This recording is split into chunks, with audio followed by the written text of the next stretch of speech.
Dear gate aspirants and parents, welcome back to my channel. Cope 2026 seventh round వచ్చేసింది. MTech ఐఐటీలు MTech సంబంధించి మరి seventh round eighth రౌండ్లో కొద్దిగా miracle జరుగుతున్నట్టు అనిపిస్తుంది నాకు. కొంతమందికి రాని వాళ్ళకి కూడా వచ్చేస్తున్నాయి, స్టూడెంట్స్ అందరికి కూడా. మరి కొత్త వాళ్ళు ఎవరైతే అప్లై చేసుకున్నారో వాళ్ళకైతే బాగా వస్తున్నాయి. మంచి గుడ్ అమ్మ. మీరు ఐఐటీలో మంచి బ్రాంచ్ వస్తే వెళ్ళిపోండి, ఐఐటీకి వెళ్ళిపోండి. ఇక్కడ స్టూడెంట్స్ చూసినట్టయితే మీరు ఇక్కడ మనకి డేట్స్ రౌండ్ 7 అయితే రిలీజ్ అయింది. డెసిషన్ మేకింగ్ లైవ్లో ఉంది. డెసిషన్ మేకింగ్ ఏదో ఒకటి చెప్పాలి, మీరు ఈ రోజుల్లో ఏదో ఒకటి చెప్పాలి స్టూడెంట్స్.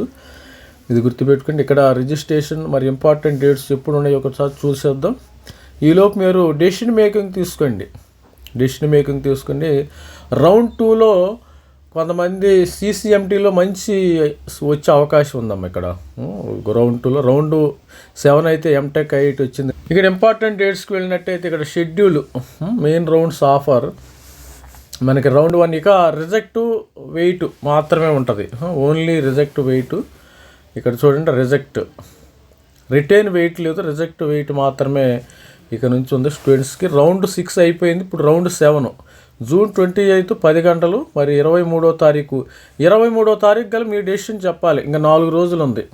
20, 21, 22, 23 ఇంకా 4 రోజుల్లో మీ డెసిషన్ చెప్పాలి. యాక్సెప్ట్ ఆఫ్ ఫ్రీజా, తర్వాత రిజెక్టా, ఇది గుర్తుపెట్టుకోండి స్టూడెంట్స్. ప్రతి ఒక్కరు కూడా మరి మంచి ఐఐటీలు వస్తే యాక్సెప్ట్ చేసేయండి, నో ప్రాబ్లం. మంచి ఐఐటీలు స్టూడెంట్స్కి మంచి అద్భుతంగా వస్తాయి. మన మెంటర్షిప్ తీసుకున్న స్టూడెంట్స్కి అయితే బాగా వస్తాయి. మరి గైడెన్స్ కూడా అలా ఉంది కాబట్టి స్టూడెంట్స్ కూడా ఐఐటీలు వస్తున్నాయి. ఇప్పుడు ఆల్రెడీ కొంతమందికి ఏంటంటే CCMTలో NITలు వచ్చినాయి. CCMTలో రౌండ్ 1 NITలు వచ్చినాయి. ఈ రౌండ్ 1 NITలు వచ్చిన వాళ్ళకి ఇప్పుడు రౌండ్ 6 రౌండ్ 7లో ఐఐటీలు వస్తున్నాయి. మిరాకిల్ జరుగుతుంది. ఇక్కడ వీళ్ళు ఏం చేస్తారు, ఇప్పుడు CCMTని రిజెక్ట్ చేసే అవకాశం ఉంది. అప్పుడు CCMTని విత్డ్రా చేసుకుంటే అప్పుడు మళ్ళీ CCMT రౌండ్ 2లో మీకు సీట్స్ వచ్చే అవకాశం ఉంది. అది గుర్తుపెట్టుకోండి మళ్ళీ. ఎందుకంటే మనకి రౌండ్ 6 ఇంకా 3 రౌండ్లు ఉన్నాయేమో. 3 రౌండ్లలో ఇంకేమైనా మంచి ఐఐటీస్లు ఉంటే వదిలేయండి. ఒకవేళ మీరేం అప్లై చేయకపోతే రౌండ్ 7లో మీకు వస్తే మీరు రౌండ్ 7లో యాక్సెప్ట్ చేయండి. ఇంకా రౌండ్ 8, 9, 10లో మీకు మంచి బ్రాంచెస్ ఏమైనా రావాలంటే వెయిటింగ్ ఉంటే మీరు ఉండండి, హ్యాపీగా వచ్చేస్తే నో ప్రాబ్లం. మరి 23వ తారీఖులోగా మీ డెసిషన్ చెప్పాలమ్మ, గుర్తుపెట్టుకోండి. 23వ తారీఖు 9 గంటల లోపు మీ డెసిషన్ అయితే చెప్పవాలి. మరి ఒక మెంటర్షిప్ తీసుకున్న మన స్టూడెంట్స్కి అయితే మరి 7th రౌండ్లో వచ్చేసింది.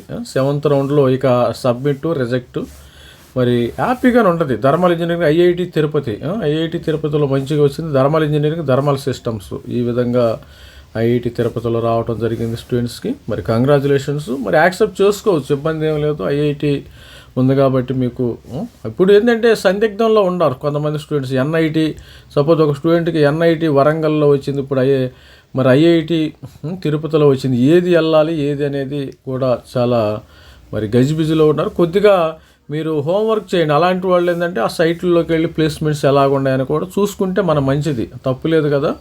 మరి ప్లేస్మెంట్స్ ఎలా ఉన్నాయి, మరి అక్కడ జారచ్చా లేదా ఒకసారి చూసుకుని మరి మీరు డెసిషన్ మేకింగ్ అయితే చూసుకోవాలి.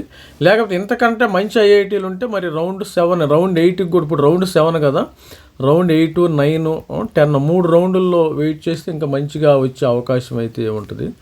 ఇది స్టూడెంట్స్, ప్రతి ఒక్కరికి కంగ్రాచులేషన్ చెప్తున్నాను. కొత్తగా ఎవరికైనా రౌండ్ 7లో సీటు. ఇది students, all the best students. మరి this is Ravikumar sir from Dhaviri academy. Round 7 అయితే MTech seat allotment, IIT MTech seat allotment అయితే వచ్చేసింది. Thank you, bye.